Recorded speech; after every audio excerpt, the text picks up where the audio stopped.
27वां अध्याय। दक्ष द्वारा महान यज्ञ का आयोजन। ब्रह्मा जी बोले, हे महर्षि नारद, इस प्रकार क्रोधित व अपमानित दक्ष ने कनलखल नामक तीर्थ में एक बहुत बड़े यज्ञ का आयोजन किया। उस यज्ञ में उन्होंने सभी देवर्षियों, महर्षियों तथा देवताओं को दीक्षा देने के लिए बुलाया। अगस्त्य, कश्यप, अत्रि, वामदेव, भृगु, दधीचि, भगवान व्यास, भारद्वाज, गौतम, पैल, पराशर, गर्ग, भार्गव, ककुश, सित, सुमंतु, त्रिक, कंक और वैशंपायन सहित अनेक ऋषिमुनि अपनी पत्नियों व पुत्रों सहित प्रजापति दक्ष के यज्ञ में सम्मिलित हुए। समस्त देवता अपने देवगणों के साथ प्रसन्नता पूर्वक यज्ञ में गए। अपने पुत्र दक्ष की प्रार्थना स्वीकार करके मैं विश्वस्रष्टा ब्रह्मा और वैकुंठलोक से भगवान विष्णु भी उस यज्ञ में पहुंचे।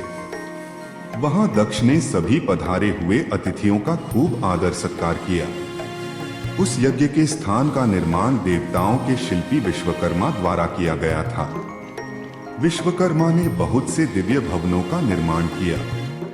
उन भवनों में दक्ष ने यज्ञ में पधारे अतिथियों को ठहराया। दक्ष ने भृगु ऋषि को ऋत्विज बनाया। भगवान विष्णु यज्ञ के अधिष्ठाता थे। इस विधि को मैंने ही बताया। दक्ष सुंदर रूप धारण कर यज्ञ मंडल में उपस्थित था। उस महान यज्ञ में 88,000 ऋषि एक साथ हवन कर सकते थे। 64,000 देवर्षि मंत्रों का उच्चारण कर रहे थे।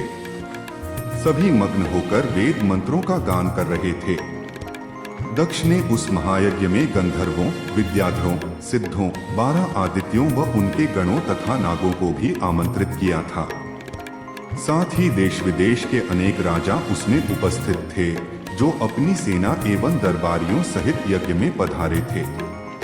कौतुक और मंगलाचार कर दक्ष ने यज्ञ की दीक्षा ली, परंतु उस दुरात्मा दक्ष ने त्रिलोकीनाथ करुणानिधान भगवान शिव को यज्ञ के लिए निमंत्रण नहीं भेजा था, न ही अपनी पुत्री सती को ही बुलाया था।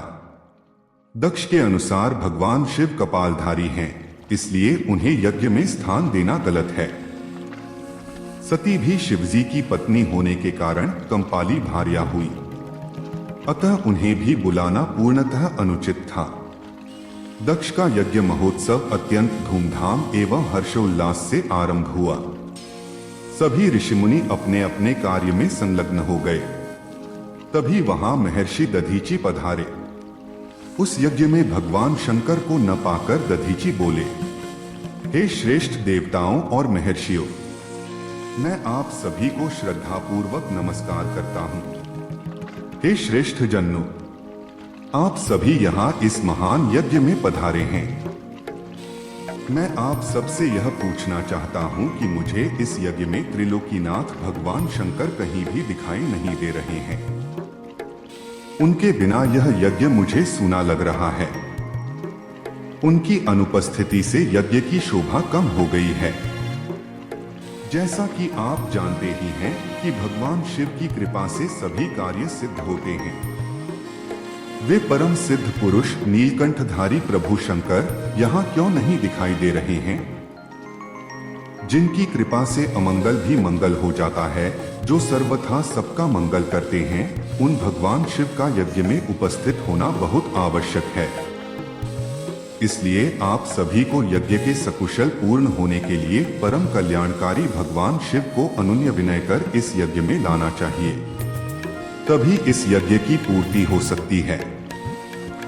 इसलिए आप सभी श्रेष्ठ जन तुरंत कैलाश पर्वत पर जाएं। भगवान शिव और देवी सती को यज्ञ में ले आएं। उनके आने से यह यज्ञ पवित्र हो जाएगा।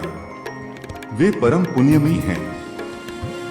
उनके यहाँ आने से ही यह यज्ञ पूरा हो सकता है। महर्षि दधीचि की बातों को सुनकर दक्ष हंसते हुए बोला कि भगवान विष्णु देवताओं के मूल हैं, अतः मैंने उन्हें सादर यहाँ बुलाया है। जब वे यहाँ उपस्थित हैं, तो भला यज्ञ में क्या कमी हो सकती है? भगवान विष्णु के साथ साथ ब्रह्मा जी भी वेदों, उपनिषदों और विविध आगमों के साथ यहाँ पधारे हैं। देवगणों सहित इंद्र भी यहाँ उपस्थित हैं। वेद और वेद तत्वों को जानने वाले तथा उनका पालन करने वाले सभी महर्षि यज्ञ में आ चुके हैं। जब सभी देवगण एवं श्रेष्ठ जन यहाँ उपस्थित हैं, तो रुद्रदेव की यहाँ क्या आवश्यकता है? मैंने सिर्फ ब्रह्मा जी के कहने पर अपनी पुत्री सती का विवाह शिवजी से कर दिया था। मैं जानता हूँ कि वे कुलहीन हैं। उनके माता पिता का कुछ भी पता नहीं है। वे भूतों, प्रेतों और पिशाचों के स्वामी हैं। वे स्वयं ही अपनी प्रशंसा करते हैं। वे मूढ़, जड़, मौनी और ईर्ष्यालु होने के कारण यज्ञ में बुलाए जाने के योग्य नहीं हैं। अतः दधीची जी, आप उन्हें यज्ञ में बुलाने के लिए न कहें। आप सब ऋषिमुनि मिलकर अपने सहयोग से मेरे इस यज्ञ को सफल बनाएं। दक्ष की बात सुनकर दधीची मुनि बोले, हे दक्ष, परम कल्याणकारी भगवान शिव को यज्ञ में न बुलाकर तुमने इस यज्ञ को पहले ही भंग कर दिया है। यह यज्ञ कहलाने लायक ही नहीं है। तुमने भगवान शिव को निमंत्रण न देकर उनकी अवहेलना की है, इसलिए तुम्हारा विनाश निश्चित है। यह कहकर दधीची वहां से अपने आश्रम चले गए। उनके पीछे पीछे भगवान शिव का अनुसरण करने वाले सभी ऋषि मुनि भी वहां से चले गए। दक्ष के समर्थकों ने यज्ञ छोड़कर गए ऋषियों मुनियों के प्रति व्यंग्य भरे वचनों का प्रयोग किया। इस प्रकार प्रसन्न होकर दक्ष बोलने लगे कि यह बहुत अच्छी बात है कि मंदबुद्धि और मिथ्यावाद में लगे दुराचारी मनुष्य सभी इस यज्ञ का त्याग करके स्वयं ही चले गए हैं। भगवान विष्णु और ब्रह्मा जी, जो कि सभी वेदों के ज्ञाता हैं और वेद तत्वों से परिपूर्ण हैं, इस यज्ञ में उपस्थित हैं।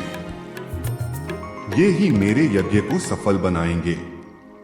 ब्रह्मा जी बोले कि दक्ष की ये बातें सुनकर वे सभी शिव माया से मोहित हो गए।